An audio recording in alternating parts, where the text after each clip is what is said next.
Well, hello there everybody. Brandon here, coming to you from what is ultimately going to be my new painting spot. It's been a little while since I have uploaded a video, but my family and I bought a new house a little bit before the Christmas holidays this year. So the holidays for us this year was transitioning to a new place, and then been moving in really over the course of about a month and a half, moving from one place to another. So it's been a while since I've had a video uploaded. If you're wondering where I've been, it's been quite a transition, but I just wanted to give you a quick update on the channel. I'm trying to get settled into a new spot in my house and an area that I'll be doing some painting and keep the channel videos going and get some routine uploads for you guys again. And so I'm looking forward to that. I had some hats made that's got my signature on there, so promoting my art now with a little bit of apparel. But anyway, in conjunction with this little quick update, just to let you know what's been going on with us, I'll be doing a quick video here for you on how I paint like small waterfalls and water features in like a mountain stream, mountain river. I do a lot of fly fishing in the mountain stream, so I see these a lot, and I'll pop a few pictures up here of a variety of things that I have encountered over the years. But those types of water features and just small little waterfalls of a mountain river, mountain stream, I paint those a good bit, so I just want to do a quick tutorial on how I get that done. And I'm just going to be using literally a piece of cardboard here just for this tutorial. It's a good color that I can lay some stuff down on. Now it does absorb paint pretty quick, so it makes your paint dry really fast, but for this tutorial it'll be okay. So we're going to get started with this. Alright, so if you've seen many of my other videos, you'll know that I like a wash brush for covering a lot of ground. This is a 3/4 inch wash brush, and I'm just going to lay in some background stuff here with, just to give us some context. So let's say that we've got just a hint of a skyline out there, a horizon of some sort. So just a touch of blue in with a fair amount of titanium white.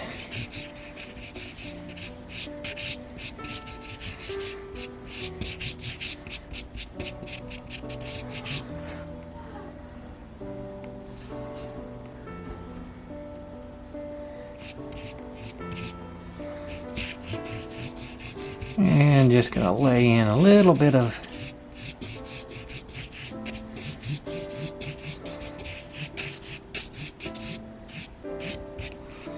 something like that. Now I'm just going to move into a little bit of sap green, maybe a touch of raw umber, darkening up this green a good bit, and we're going to lay in what would be some tree line out there.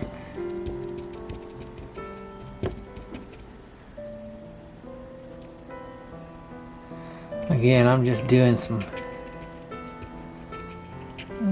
some background scenery just to kind of frame up what we're doing here. Nothing specific at all at this point. We're gonna lay a river in here.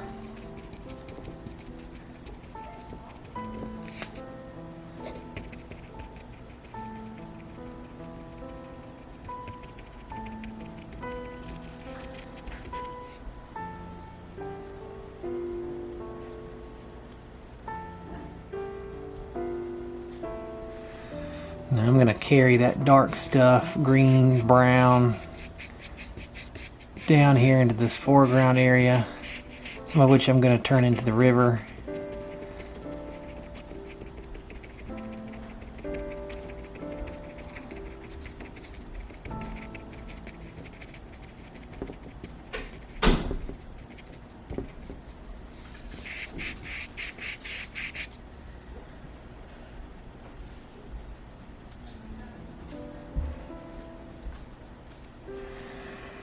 And what I know is going to be my water here, I'm going to start to try to make my brush strokes fairly horizontal. It doesn't have to be specific because this is moving water in a river.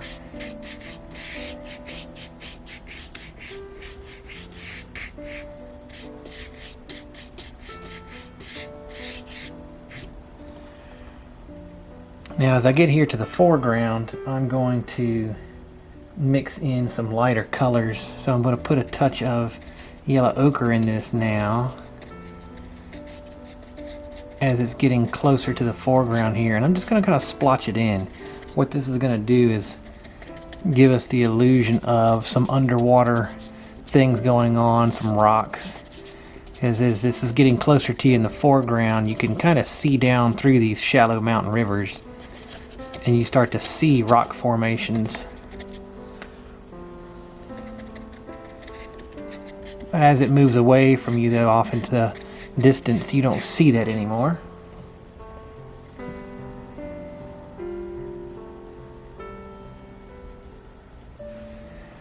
And you see all I've really done there is just kind of turn and rotate that wash brush while introducing that yellow ochre into my mix that I had been using with green, brown, typical colors in our mountain streams around here.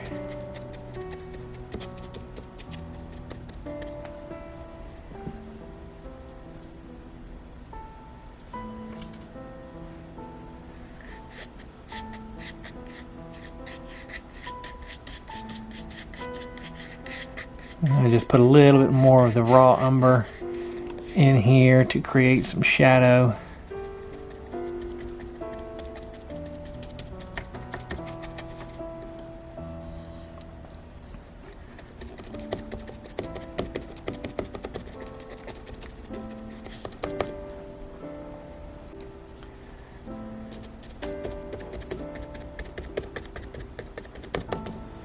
Something to that effect. Now, way off here in the distance, I'm going to bring in back to my sky color that I was using, but I'm just going to take my wash brush right into it. So I've still got that brown, green, raw umber in here, and I just brought my sky color in there, and I'm just going to kind of horizontally back and forth drop some of that in the distance. If it's too bright back there, which it's a little bit brighter than I want, it's okay. I can go back into my green and brown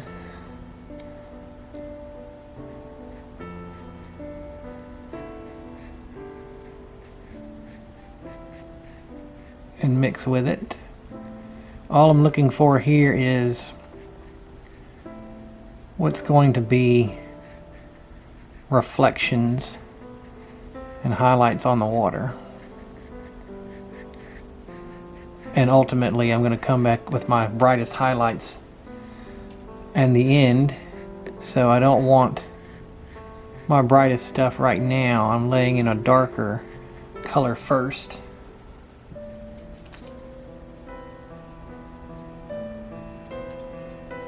Holding back on those brightest brights, the tones, you know. But it's okay to have all of your tree color mixed in here. If you were doing a fall scene, you know, you could have your reds and oranges and all that in here, because you'd be picking up those reflections of color. Now, wherever I want to create these mini waterfalls, I'm going to take this color mix and I'm going to drag it, start in a horizontal motion and then move it down like that, let's say. Maybe it's spilling over right here as well. Let's say we've got a little V coming in right here.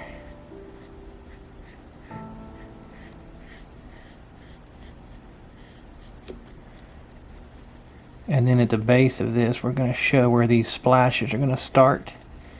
Tap it in there. Tap it in there. So we've kind of created an idea of where we're going here now. Right above that, I'll kind of horizontally flatten that out.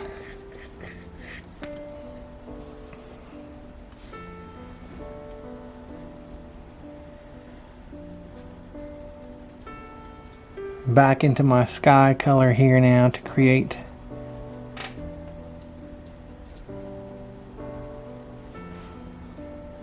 reflections on the water here up close. So I'm a little brighter with my white now.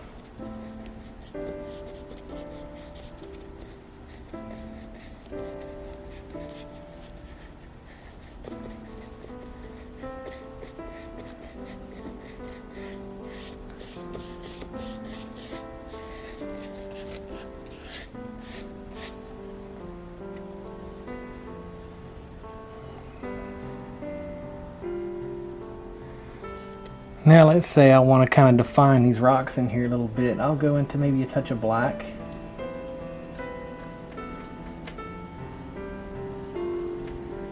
And I have not cleaned my brush at all during any of this. I'm just going in from one color to the next.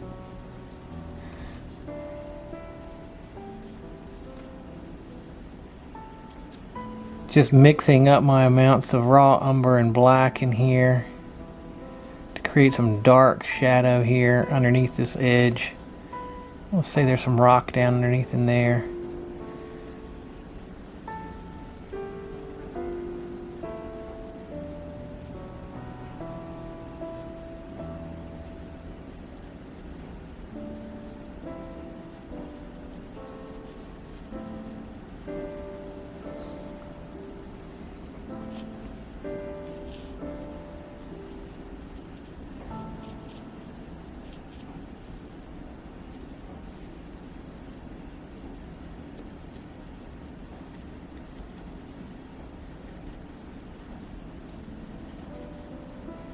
Don't want anything monotone per se. I'm just kind of touching. And maybe there was a little thing or two in the distance back there that we can give an indication of. Some other rocks back there maybe.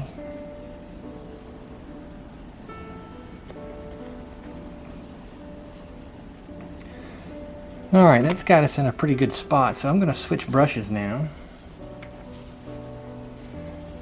I'm going to move over to a little 1/2-inch angled brush. Now I'm going to go into titanium white, touch of that blue, a hint of black to gray this mix out. And I'm going to start defining my water a little bit better here. So I'm going to way off in the distance, start touching in some little ripples.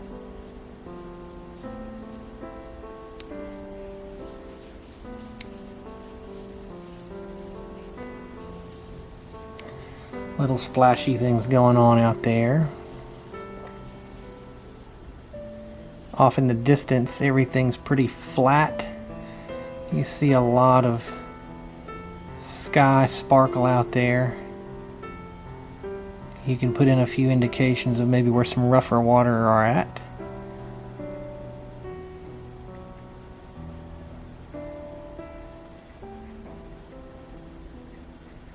Just kind of tap, drag, nothing real defined.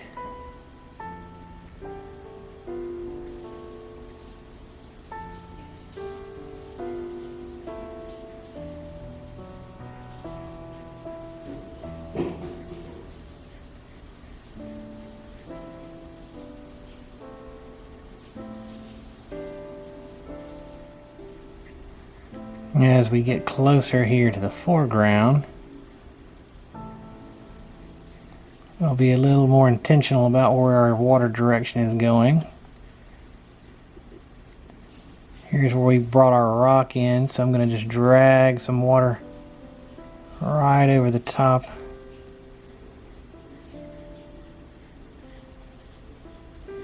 Splash it straight down in there.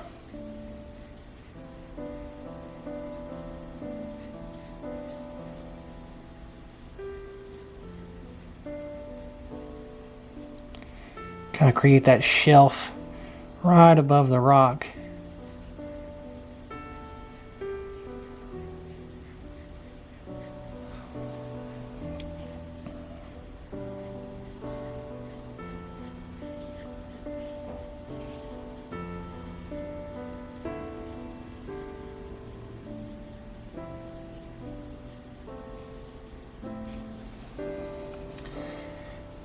Back into that same mix now and get down here and start to really indicate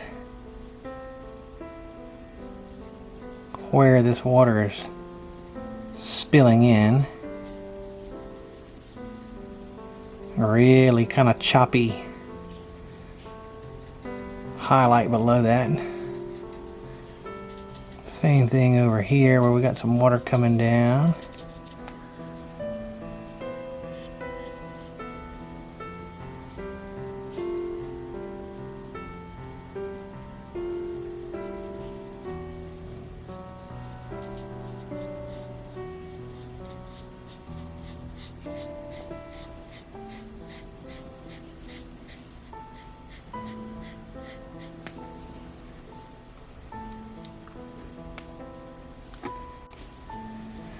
Now out here on these edges, for the purpose of this tutorial, there's not really anything that I'm going to do over there specific, but this is where you would maybe come in here with foreground vegetation of some kind.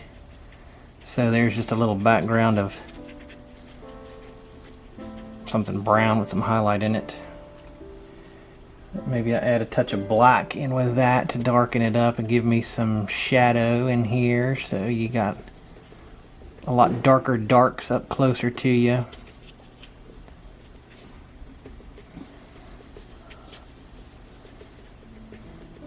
Maybe I would do the same over here. You would just have some foreground bushes of some kind, rhododendrons, who knows what you've got going on in here. So we could then come in with a little bit of sap green, maybe a little yellow ochre.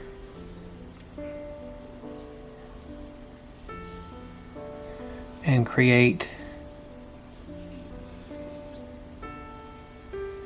whatever we want in the foreground here.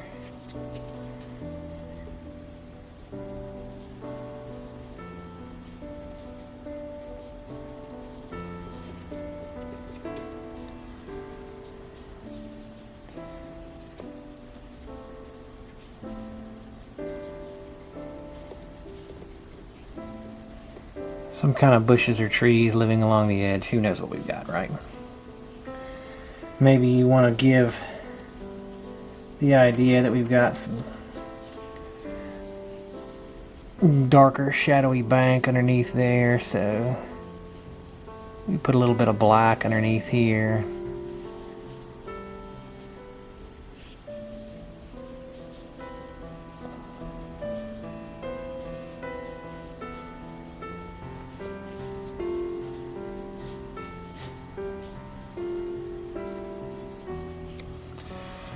Maybe you've got something like that going on. Alright, so that kind of defines out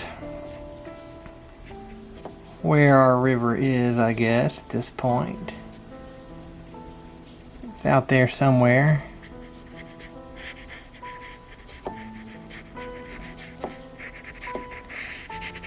And feeling a little bit more of our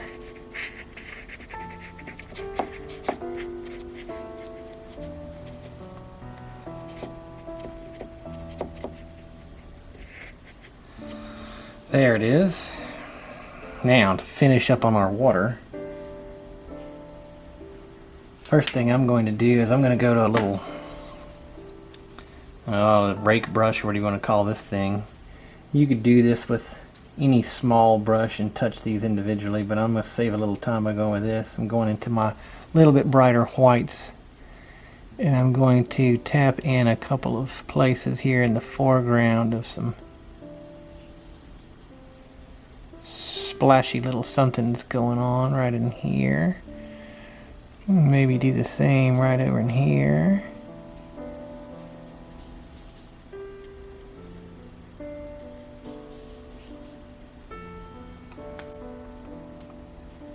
And I started with this here in the foreground. That way when my brush starts to lose paint, I can start to work away from me a little bit.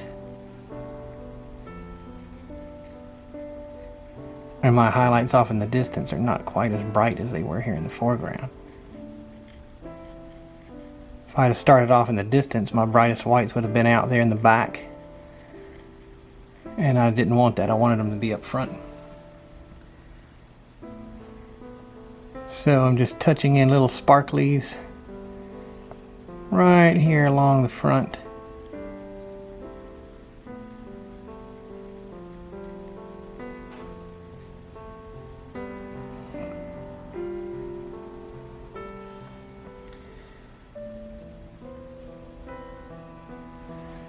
And then the same thing down here at the base.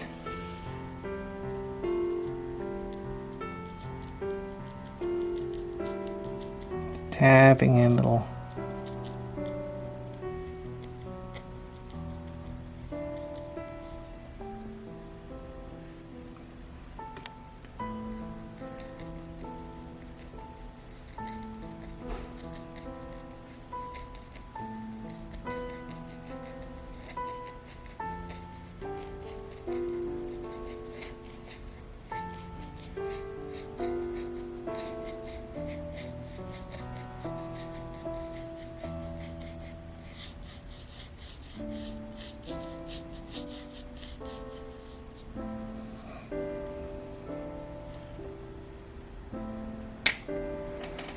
Now the last brush I'm going to switch to is just a small little flat brush, about a 1/8 or 1/4 of an inch, going back into my white here. And then we're going to drag in a couple of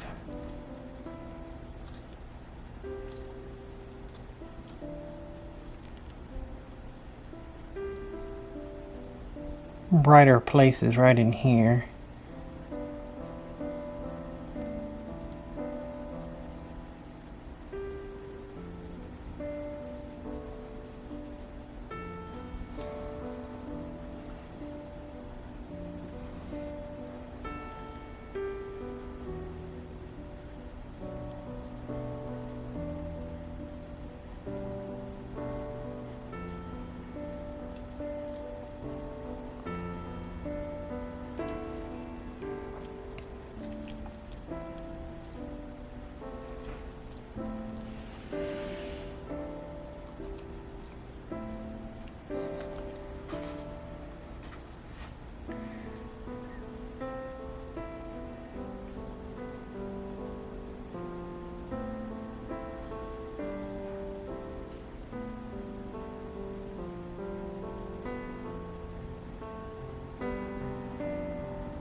You want this to be kind of streaky, where there's some obvious darker areas and then some lighter streaks through there. You don't want that to be monotone at all.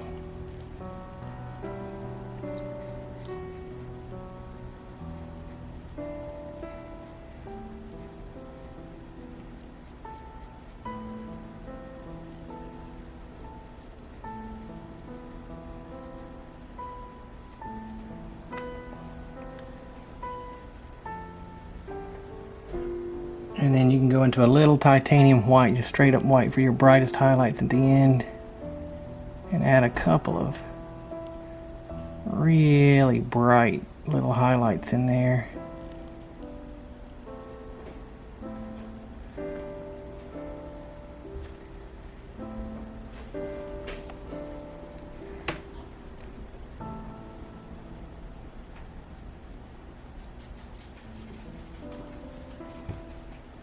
I'd say for pretty quick little tutorial work there on how I get that process done.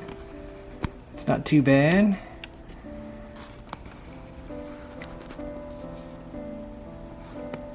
Hope you guys enjoyed painting along with that. Maybe give you an idea of a process that you can use to create you some small waterfall features and a little mountain stream. Until next time, happy painting, everybody.